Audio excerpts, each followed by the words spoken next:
আজ খুবই সহজ একটি পিঠে রেসিপি নিয়ে চলে এসেছি কাঁটা চামচ আর চালের গুঁড়ো দিয়ে। খুবই সহজ একটি রেসিপি। তো চলুন তাহলে দেখাচ্ছি। এই পিঠে বানানোর জন্য আর লাগবে দুধ। তার জন্য আমি এখানে দুধ নিয়ে নিয়েছি। এখানে হাফ লিটার দুধ আছে। দুধটি আমি গরম হতে দিয়ে দিয়েছি। দুধটি এখন হালকা গরম হয়ে গেছে। এর সময় আমি এখানে খেজুর গুড় দিয়ে দিচ্ছি।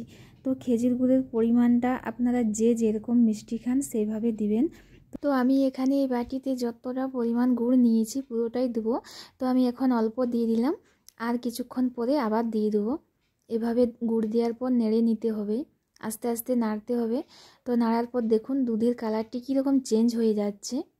এই দেখুন চায়ের কালার চলে এসছে। দেখুন দুধ এই পাশে গরম হতে থাকুক। আরেক পাশে আমি আবার কোড়া বসিয়ে দিয়েছি, আর এর মধ্যে দিয়ে দিয়েছি 1 কাপ জল। এবার এই জলের মধ্যে দিয়ে দিচ্ছি নুন। এবার এই জলটি হালকা গরম করে নেব, উষুম গরম, ফুটাবো না, হালকা গরম হলেই হয়ে যাবে। তো জল গরম হয়ে গেছে। এবার এর মধ্যে আমি গুঁড়ি দিয়ে দিচ্ছি, চালের গুঁড়ো 1 হাতা দিয়ে দিলাম, আরেক হাতা দিয়ে দিচ্ছি। 2 হাতা হলেই হয়ে যাবে। এই জলের মধ্যে 2 হাতা গুঁড়ি আরামসে হয়ে যাবে মাখা। এবার এই চালের গুঁড়োটি খুব ভালোভাবে মিক্স করে নিতে হবে জলের সঙ্গে। তো দেখুন আমি মিক্স করে নিয়েছি, এরকম হয়েছে। এবার এটা নামিয়ে নিব। এই পাশে দেখুন দুধ গরম হচ্ছে। তো গ্যাসের ফ্লেমটা লো ছিল, ওই জন্য দুধটি ফুটিয়ে নিয়ে আস্তে আস্তে গরম হচ্ছে। আর এখানে আমি চালের গুঁড়োটি নামিয়ে নিয়েছি। এবার এটাকে খুব ভালোভাবে মেখে নিতে হবে, যেভাবে আমরা আটা মাখি রুটি বানানোর জন্য সেভাবে খুব ভালোভাবে মেখে নিতে হবে। তো এই দেখুন এখানে মাখা হয়ে গেছে। এবার এর থেকে অল্প আমি নিয়ে নিচ্ছি। তো আমি এরকম সাইজের গোল বানিয়ে নিচ্ছি। আপনারা যদি একটু ছোট বানাতে চান তাহলে আবার ছোট বানাতে পারেন, ছোট বানালে আরও ভালো হয়। তো আমি এভাবেই বানিয়ে নিচ্ছি। তো দেখুন এখানে সব বানিয়ে নিয়েছি। এবার এগুলিকে একটু গোল বানিয়ে নিচ্ছি ভালোভাবে। গোল বানানোও হয়ে গেছে। এবার এখানে আমি একটি কাঁটা চামচ নিয়ে নিয়েছি আর একটি প্লেট নিয়ে নিয়েছি। এবার গুঁড়ির একটি গুলি নিয়ে নিয়েছি, নিয়ে কাঁটা চামচ দিয়ে এভাবে ডিজাইন বানিয়ে নিচ্ছি। তো আমি দুপাশে ডিজাইন বানিয়ে নিলাম। তো আপনারা চাইলে এক পাশেও বানিয়ে নিতে পারেন। তো এটাতে আমি এক পাশেই বানিয়ে নিচ্ছি। এই দেখুন।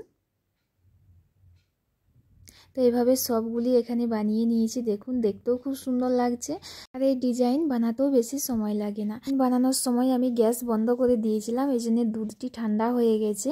এবার আমি গ্যাস অন করে দিয়ে দুধটি একটু গরম করে নেব, হালকা উষুম গরম হলেই হবে। তো দেখুন এটা দেখতে পুরো চায়ের মতো লাগছে। তো এখানে গরম হয়ে গেছে।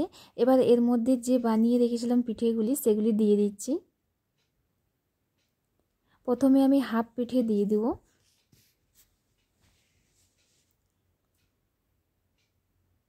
হাফ দিয়ে দিয়েছি। এবার এগুলি আমি কিছুক্ষণ হালকা একটু সিদ্ধ করে নেব। এখনও হাফ পিঠে আছে, আপনাদের দেখাচ্ছি। এই দেখুন এতগুলি পিঠে এখনও আছে। তো ওইগুলি একটু সিদ্ধ হলে এই পিঠেগুলিও একের পর এক দিয়ে দেবো। তো দেখুন এখানে ফুটতে শুরু করেছে, আর বাকি যে পিঠেগুলি ছিল সেগুলি আমি সব দিয়ে দিয়েছি। তো সেটার ভিডিও করা হয়নি, তাই দেখানো গেল না। তো যখন পিঠেগুলি সিদ্ধ হয়ে যাবে তখন পিঠেগুলি উপরে ভেসে উঠবে। তো এই দেখুন পিঠেগুলি না উপরে ভেসে উঠছে, দেখুন। আর এই ছোট্ট কোড়ার মধ্যেই দেখুন সব পিঠে হয়ে গেছে। এগুলি সিদ্ধ হতে বেশি সময় লাগে না, খুব তাড়াতাড়ি সিদ্ধ হয়ে যায়। তো পিঠেগুলি তো সিদ্ধ হয়ে গেছে, কিন্তু দুধটি আমি একটু কম করে নেব, এজন্য আরেকটু ফুটিয়ে নেব। পিঠেগুলি সিদ্ধ করতে বেশি সময় লাগে না, 3 থেকে 4 মিনিটের মধ্যেই হয়ে যায়। অনেকটাই গাঢ় হয়ে এসছে, আর এত সুন্দর একটা গন্ধ বের হচ্ছে। খেজুর গুড়ের গন্ধ খুবই সুন্দর হয়, আর এটা যখন ফুটছে না খুব সুন্দর একটি গন্ধ আসছে। অনেকটাই গাঢ় হয়ে গেছে। এই পিঠে আমার হয়ে গেছে। এবার বন্ধ করে দিচ্ছি গ্যাস। এটা ঠান্ডা হলে আরও গাঢ় হয়ে যাবে, এজন্য আমি এভাবেই নামিয়ে নিয়েছি, একটু পাতলা টাইপের, না হলে অনেকটা শুকনো হয়ে যাবে। এটা একটু গ্রেভি গ্রেভি খেতেই ভালো হয়। তো আমি গ্যাসের থেকে নিচে নামিয়ে নিয়েছি। পিঠেটা এখন খুবই গরম আছে, একটু ঠান্ডা হলে গাঢ় হবে। তো যখন ঠান্ডা হবে তখন আপনাদের আরেকবার আমি দেখিয়ে দেব।